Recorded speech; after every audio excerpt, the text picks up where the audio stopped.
Hello everyone, welcome back my channel. सामान्य हिंदी की कक्षा में आज हम पढ़ेंगे हिंदी के कुछ ऐसे प्रश्न जो कि केवीएस 2018 में आए हुए हैं। आप देख सकते हैं, आपको स्क्रीन पर कुछ क्वेश्चंस दिख रहे हैं। आप लोग बताइए, इसमें अशुद्ध वाक्य क्या है। जैसे हम क्वेश्चन में पढ़ पा रहे हैं, हमें अशुद्ध वाक्य ढूंढना है। तो अशुद्ध वाक्य की अगर हम बात करें तो मैंने बताया कि आप लिंग के आधार पर, वचन के आधार पर और कारक, सबने पढ़ रखे होंगे, कारक के आधार पर देख सकते हैं कि इसमें अशुद्धि क्या है। तो चलिए सबसे पहले बात करते हैं, जो हमने कारक लिखे हैं ये 8 तरह के होते हैं। लिंग आपके हिंदी में 2 हैं और संस्कृत में 3 है। बिल्कुल भी गड़बड़ मत करिएगा, याद रखिएगा। वचन आपके 2 हैं और संस्कृत में 3 है, क्योंकि द्विलिंग जो होता है या द्विवचन जो होता है, द्विवचन सॉरी दो वचन जो होता है वो सिर्फ संस्कृत में होता है, हिंदी में नहीं होता है। तो हम अभी देखते हैं कि इसमें क्या अशुद्धि है, किस वाक्य में। तो आइए सबसे पहला वाक्य हम देखते हैं, जो कि है जब वर्षा होगी तब देखा जाएगा। देखिए, वर्षा होगी तब देखा जाएगा, बिल्कुल सही। वाक्य की दृष्टि से देखें तो ये मिश्र वाक्य है, मिश्र सरल संयुक्त, ये मैं आपको आगे पढ़ाऊंगी। जैसे कि इस बार नोटिफिकेशन में आपने देखा कि वाक्य रचना भी पूछी जाएगी, खासकर हिंदी टीजीटी पीजीटी में और सामान्य हिंदी में। तो आप ध्यान से देखते रहिएगा इस चैनल को। फिर है हम सब जा रहे हैं आप भी चलोगे। भाई जनरली हम पूछते हैं लोगों से कि हम सब जा रहे हैं आप भी चलोगे, लेकिन क्या ये सेंटेंस आपको सही लग रहा है? चलिए आगे देखते हैं। इस बार फसल अच्छी होगी, बिल्कुल सही लग रहा है। बैठक किस का समय 4:10 है, ये भी सही लग रहा है। तो सबसे जो गलत अगर हम इसमें कहना चाहें, अशुद्ध वाक्य कहना चाहें, तो वो होगा ऑप्शन बी। हम सब जा रहे हैं आप भी चलोगे, चलोगे नहीं होता, आप भी चलेंगे। क्या होता है? हम सब जा रहे हैं आप भी चलेंगे। तो ये आपका क्रिया के आधार पर, वचन के आधार पर भी गड़बड़, अशुद्धि इसमें देखी जा सकती है। अब आप भी चलेंगे, चलेंगे में कौन सा वचन आएगा? बहुवचन। लेकिन लेकिन लेकिन लेकिन ये किसके लिए प्रयोग किया जा रहा है? आपके लिए। तो सिर्फ एक व्यक्ति से पूछ रहे हैं, तो एक व्यक्ति में बहुवचन का प्रयोग। बहुवचन क्यों आया? क्योंकि हमने कहा हिंदी में कुछ नियम होते हैं व्याकरण के। जब हम किसी के लिए आदर प्रकट करते हैं, ठीक है, आदर प्रकट करते हैं, तो हम हमेशा बहुवचन का प्रयोग करते हैं। ठीक है, जैसे हमने कहा कि महात्मा गांधी महान व्यक्ति थे, तो थे का मतलब क्या बहुत सारे हो जाएंगे? नहीं। जब हम किसी के लिए आदर प्रकट करते हैं तो भी हम बहुवचन का ही प्रयोग करते हैं। आई होप इतना क्लियर होगा आपको। अब हम दूसरे क्वेश्चन पे चलते हैं।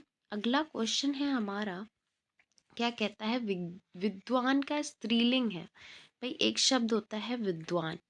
यहाँ पर आपको बहुत सारे शब्द दिए गए हैं, 4 लगभग आपको ऑप्शन दिए गए हैं। तो क्या कहता है कि क्या होगा? ये विदुषी होगा, ठीक है, विद्वानी होगा, या विदुषी है, विद्वता है, क्या होगा इसमें से? स्त्रीलिंग। तो स्त्रीलिंग होता है विद्वान का हमेशा विदुषी। क्या होता है? विदुषी। भाई आप लोगों ने सुना होगा, विद्वानी महिला तो नहीं कहा गया, विदुषी महिला। कोई भी स्त्री अगर बहुत पढ़ लिख जाती है, ज्ञानी है, तो उसे हम विदुषी महिला कहेंगे। और इसी तरीके से लिखा जाता है, मात्राओं का भी ध्यान रखिएगा आप। चलिए नेक्स्ट क्वेश्चन की तरफ आते हैं। पर्यायवाची है ये, इसको ध्यान से पढ़िएगा। इसमें कहते हैं कि सही वर्तनी वाले शब्दों का चयन या चुनाव कीजिए। जो सही लिखा हुआ है, तो क्या लिखा है आप देखिए, उज्जवल, इसको क्या पढ़ेंगे? उज्जवल, उजावल, उज्जवल या उज्जवल। तो हमेशा देखिए, हम हमेशा उच्चारण करके देखेंगे, सबसे सही उच्चारण आ रहा है उज्जवल का। इसमें 2 जा आधे बनेंगे, उज्जवल। ऐसे ही कुछ शब्द हैं, जैसे लिख लीजिए आप। जैसे कहते हैं कुछ वर्ड मैं आपको बता दे रही हूँ, अहिल्या, अहिल्या, ठीक है, ये ऐसे लिखा जाएगा। और कहते हैं कैलाश, कैलाश, ऐसे लिखा जाएगा। कैलाश नहीं होगा, कैलाश होगा। कुछ शब्द ऐसे होते हैं जो बार बार रिपीटेड होते हैं, पूछे जाते हैं। जैसे जैसे मैं आपको बताऊं, उज्ज्वल, अहल्या और भी कई सारे शब्द हैं, आगे मुझे याद आता है तो मैं आपको बताती जाऊंगी। नेक्स्ट क्वेश्चन पर आते हैं। अगला क्वेश्चन है परिक्रमा शब्द में उपसर्ग है। अब उपसर्ग और प्रत्यय दो ऐसी चीजें हैं जिनसे नए शब्द का निर्माण होता है। जैसे हमने क्या कहा, उपसर्ग और प्रत्यय, उपसर्ग और प्रत्यय याद रखिएगा। एक ट्रिक मैं आपको बताती हूँ। प्रा से प्रत्यय यानी पीछे, जो शब्द के पीछे लगता है। ऊ से उपसर्ग, जो शब्द के आगे लगता है। तो उपसर्ग का मतलब क्या है, कभी हम पीछे वाले पे ध्यान नहीं देंगे। जैसे यहाँ पर लिखा है परिक्रमा, परिक्रमा में उपसर्ग क्या होगा, तो पा भी दिया है, माँ भी दिया है, परी भी दिया है, आ भी दिया है। हमेशा आपको देखना है कि जो अंत का अक्षर है, जो अंत का शब्द है, वो शब्द पूरा हमें मिल रहा है या नहीं। भाई अगर हमें क्रम पूरा मिल रहा है और उसमें हम परी उपसर्ग लगा देंगे और आ प्रत्यय लगा देंगे, तो मिलकर क्या बनेगा, परिक्रमा। ये उपसर्ग हो गया, ये प्रत्यय हो गया और ये बीच का शब्द हो गया। तो इस शब्द में हम किसी प्रकार की कोई छेड़छाड़ नहीं करेंगे, तो हमारा सीधा का सीधा उपसर्ग निकल आया परी।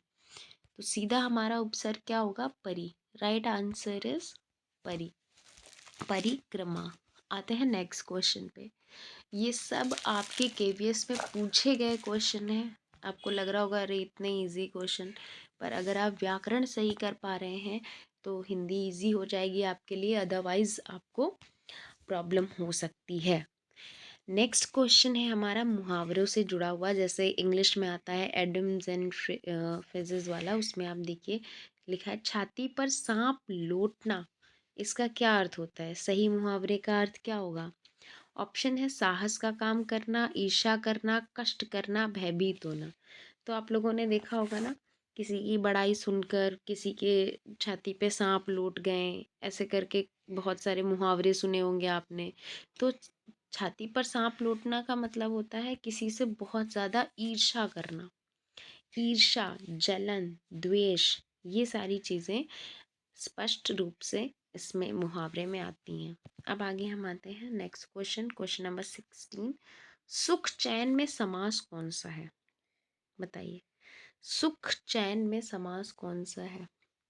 देखिए एक चीज़ मैं आपको बता दूं साफ साफ, जब कभी भी दो ऐसे शब्द हों जो आपस में बराबर हों, जैसे सुख, चैन, और इनके बीच में अगर हम और लगा सकते हैं और आपको योजक चिन्ह मिल रहा है डैश, डैश को हटाकर अगर हम और लगा दें तो ज़्यादातर आपका वहाँ पर द्वंद्व समास होता है। द्वंद्व का आप लोगों ने पहले अर्थ सुना होगा कि द्वंद्व युद्ध होने जा रहे हैं दो राजाओं के बीच में। भाई द्वंद्व का मतलब बराबरी, तो युद्ध हमेशा बराबरी वाले राजाओं में होता था। तो जब दो शब्दों का वेटेज बराबर होगा, वजन बराबर होगा, तो वहाँ पे द्वंद्व समास होगा। सुख और चैन, इन दोनों में कौन सा समास, द्वंद्व समास। समास की डिटेल वीडियो हम आगे लेकर आएंगे, पर अभी आप इस ऑप्शंस को देख लीजिए, उसके बाद हम आगे समझाएंगे कि समास कौन कौन से होते हैं। द्विगु समास, बहुव्रीहि, द्वंद्व समास, कर्मधारय, अव्ययी भाव, क्या पहचान है, क्या शॉर्ट ट्रिक्स हैं, वो भी हम आपको बताएंगे। तो अभी के लिए फ़िलहाल हम क्वेश्चंस देखते हैं, फिर मैं आगे एक्सप्लेन करूँगी इन सारी चीज़ों को अपने नेक्स्ट वीडियो में। तो अब आते हैं हम, अच्छा एक चीज़ इसमें मैं देख लूँ, अच्छी चीज़ लिखी है। इसमें क्या लिखा है कि सुख चैन शब्द में द्वंद्व समास है। द्वंद्व समास में दोनों पद प्रधान होते हैं। मतलब मैंने आपको क्या बताया, दोनों बराबरी के हों, कोई किसी से छोटा और बड़ा ना हो। द्वंद्व समास के 3 भेद होते हैं, इतरेतर द्वंद्व समास, समाहार द्वंद्व समास और विकल्प द्वंद्व समास।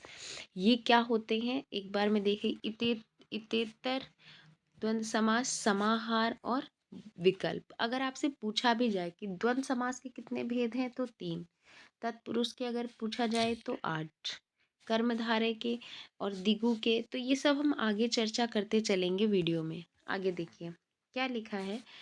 अब बताइए, इसमें मैंने कारक के बारे में आपको बताया कि 8 कारक होते हैं। अब इसमें कौन सा कारक होगा? क्या कहता है? सिंह वन में रहता है, तो अंडरलाइन क्या है? वन में। आप बताइए वन में क्या होता है? सिंह। जब में शब्द आ जाए तो वहाँ पे कौन सा कारक है? बिल्कुल सही। आई होप आपने सही आंसर लगाया होगा, अधिकरण कारक। देखिए एक एक शॉर्ट ट्रिक से हमने इसको याद किया था, क्लास में टीचर भी बहुत याद कराती थी। अगर हम देखें इसको तो क्या होता है कि कर्ता ने, आप चाहें तो कहीं कॉपी पर लिख लीजिए, कभी नहीं भूलेंगे और कारक आपके कभी गलत नहीं होंगे, कि कर्ता ने कर्म को करण से, ये देखिए हमारे 3 कारक इसमें आ गए। कर्ता ने कर्म को करण से, अपादान अपादान एक मिनट, कर्ता ने कर्म को करण से, पहले आप संप्रदान लिखिए। संप्रदान के लिए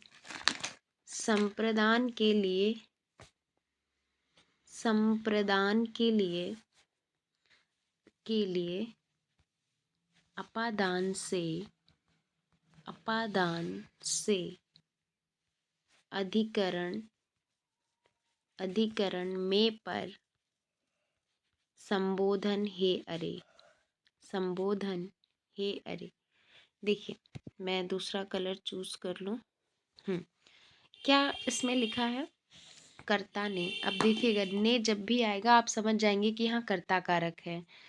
को जब भी आएगा कर्म कारक है। से जब भी आएगा करण कारक है। लेकिन से देखो करण में भी दिया है और अपादान में भी दिया है। हमेशा कोई चीज़ जब एक दूसरे से अलग हो रही हो तो वहाँ अपादान, और जब हम उसी के साथ कोई काम कर रहे हो तो करण कारक। जैसे पेन से लिखना तो करण कारक, लेकिन घर से विद्यालय जाना तो अपादान, क्योंकि घर और विद्यालय दूर हो रहे हैं। ठीक। अगर साइकिल से विद्यालय जाना तो करण कारक, और अगर घर से विद्यालय जाना तो अपादान। बस ये 2 एग्जाम्पल समझ लीजिए, बिल्कुल आपको करण और अपादान में कंफ्यूजन नहीं होगी। फिर क्या कहते हैं? संप्रदान। संप्रदान के लिए, जब भी के लिए एक शब्द आएगा तो संप्रदान कारक होगा। आप इसे ध्यान रखिए। अधिकरण में पर संबोधन है अरे। राइट। तो यहाँ क्या आया है? में शब्द आया है।